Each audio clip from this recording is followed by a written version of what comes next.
अस्सलाम वालेकुम dear friends, उम्मीद है आप सब खैरियत से होंगे। हमारा आज का जो टॉपिक है वो है sedition, section number 124A Pakistan penal code. आज के इस लेक्चर के अंदर हम इसकी डेफिनेशन और इससे रिलेवेंट जो केस लाज है उनको डिस्कस करने की कोशिश करेंगे। सबसे पहली चीज़ तो हम आ जाते हैं डेफिनेशन की तरफ। इसकी जो एक्चुअल डेफिनेशन है वो डिस्क्राइब है section number 124A Pakistan penal code के अंदर। जो डेफिनेशन हमें कहती है whoever by words representation और visible representation spoken or written bring or attempts to bring hatred towards the federal or provincial government shall be punished imprisonment 3 years or life imprisonment। अब इसके अंदर ये क्लियरली हमें mention कर रहा है कि कोई भी शख्स जो कि लोगों को बगावत में उतारता है, ठीक है, लोगों को बगावत की तरफ लेकर आता है पब्लिक के इट मीन्स के प्रोविंशियल गवर्नमेंट या फेडरल गवर्नमेंट के खिलाफ, ठीक है। अब हम आते हैं कि इसके जो मेन एलिमेंट्स हैं वो इंग्रेडिएंट्स या एलिमेंट्स कौन कौन से हैं। सबसे पहली चीज़ के बाय वर्ड्स, सेकेंडली हमारे पास है विजिबल रिप्रेजेंटेशन,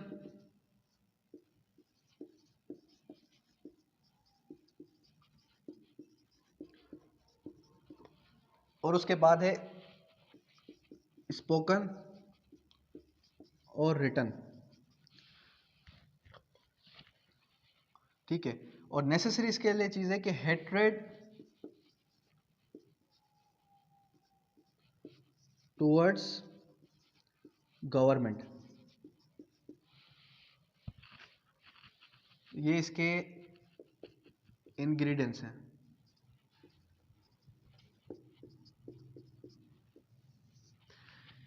ठीक है। अब ये इसके इंग्रेडिएंट्स हैं। अब इसके बाद हम आ जाते हैं नेक्स्ट एक्सप्लेनेशन की तरफ। एक्सप्लेनेशन के अंदर ये डिस्क्राइब है कि the expression disaffection includes disloyalty. Disloyalty means के पाकिस्तान के खिलाफ कोई डिसलॉयल हो, पाकिस्तान से कोई डिसलॉयल हो तो डिसलॉयल्टी इंक्लूड करती है। अब sedition section number 124A deals with the activities such are aimed and includes discontinued and exciting people to infraction and rebellion. अब ये कह रहा है कि रिबेलियन की बात कर रहा है। रिबेलियन मीन्स के हमारे पास है बगावत, रिबेलियन,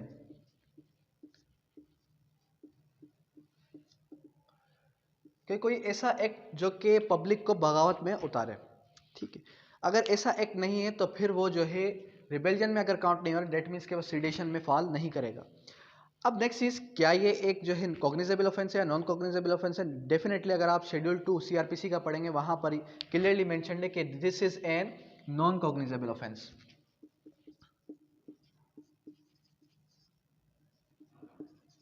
नॉन कॉग्निजेबल, तो नॉन कॉग्निजेबल है तो फिर ये नॉन बेलेबल भी है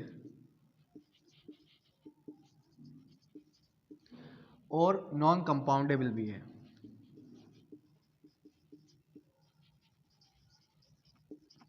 नॉन कंपाउंडेबल ऑफेंस है।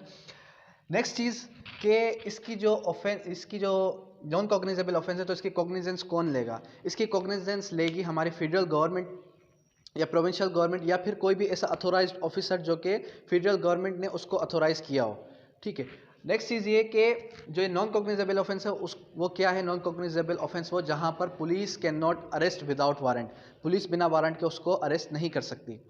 अब बात यहाँ ये उठती है कि जो ये नॉन कॉग्निजेबल ऑफेंस है सेडिशन में फॉल कब करेगा। सेडिशन में फॉल तब करेगा जब फेडरल गवर्नमेंट, प्रोविंशियल गवर्नमेंट खुद उसकी जो है एनसी, नॉन कॉग्निजेबल ऑफेंस की एनसी कटवाने के बाद उसके ऊपर डायरेक्ट कंप्लेंट फाइल करे या फिर किसी भी अथोराइज पर्सन के थ्रू कंप्लेंट फाइल करे, ठीक है। और ऐसा गवर्नमेंट कब करेगी। ऐसा गवर्नमेंट सिर्फ और सिर्फ तब कर सकती है जब गवर्नमेंट को ऐसा लगे कि इसने जो वर्ड्स यूज़ किए हैं अपनी स्पीच के अंदर, इसने जो वर्ड्स कहे हैं, ठीक है, चाहे वो पब्लिकली जो है किसी जलसे वगैरह में किए हो, ठीक है, कांग्रीगेशन में किए हो, या फिर जो है वो हमारे पास किसी भी सोशल मीडिया के अंदर कहे हो, तो वो जो है सेडिशन में फॉल करेगा। नेक्स्ट चीज़ कि अब इसके ऊपर थोड़ा रिलेवेंट केस लॉज हम स्टडी करते हैं। क्यों? क्योंकि केस लॉज बहुत ही इंपॉर्टेंट है। अब इसके जो रिलेवेंट केस लॉज है वो हमें सिंपल ये कहते हैं criticism of the actions and policies of the government. ये एक केस लॉ है हमारे पास पीएलडी 1977 लाहौर, पेज नंबर 1279, 1279, जो किसकी बात कर रहा है, जो हमें क्लियरली बात कर रहा है कि criticism of the actions, criticism of actions of policies of government.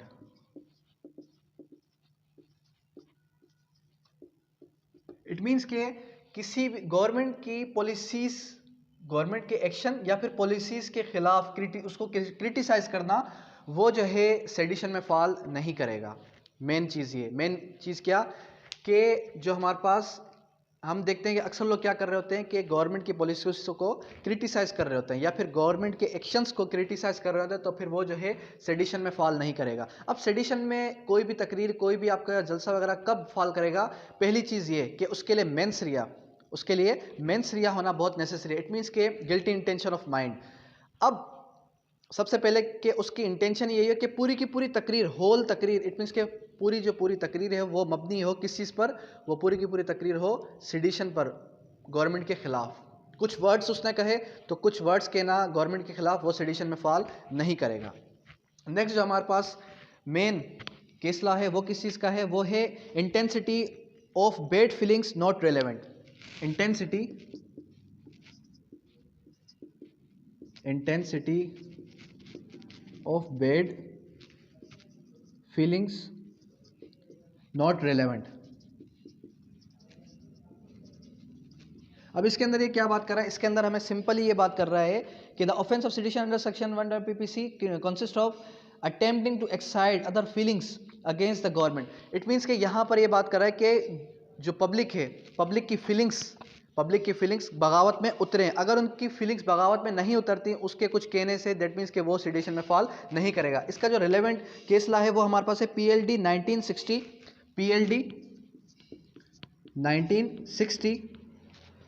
Further Lahore page number 35, ये इसका रेलेवेंट केस लॉ है। First case law, second case law. अब उसके बाद नेक्स्ट हम आ जाते हैं, next case law mayor rule of determine sedition nature of speech. Next जो है नेचर ऑफ स्पीच के ऊपर है। नेचर ऑफ स्पीच कि नेचर ऑफ स्पीच कैसी होनी चाहिए। अब ये नेचर ऑफ स्पीच डिपेंड करता है कि उसकी जो स्पीच है, उसकी जो तकरीर है, क्या वो पूरी की पूरी गवर्नमेंट के खिलाफ है, क्या वो पूरी की पूरी जो है गवर्नमेंट की, या फिर उस पूरी की पूरी तकरीर का कुछ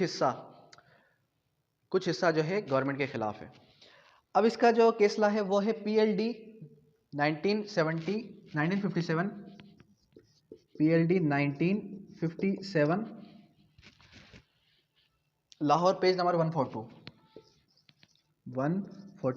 इसके अंदर ये कह रहा है सिंपली हमें कि पूरी की पूरी जो होल तकरीर है इंटेंशनली वो जो है गवर्नमेंट के खिलाफ हो। अगर कुछ हिस्सा तकरीर का कुछ हिस्सा अगर गवर्नमेंट के खिलाफ होगा तो फिर वो सेडिशन में फॉल नहीं करेगा। फर्दर उसके बाद जो नेक्स्ट केस लॉ है वो है कंप्लेंट के ऊपर। केस की जो कंप्लेंट होगी वो कौन देगी?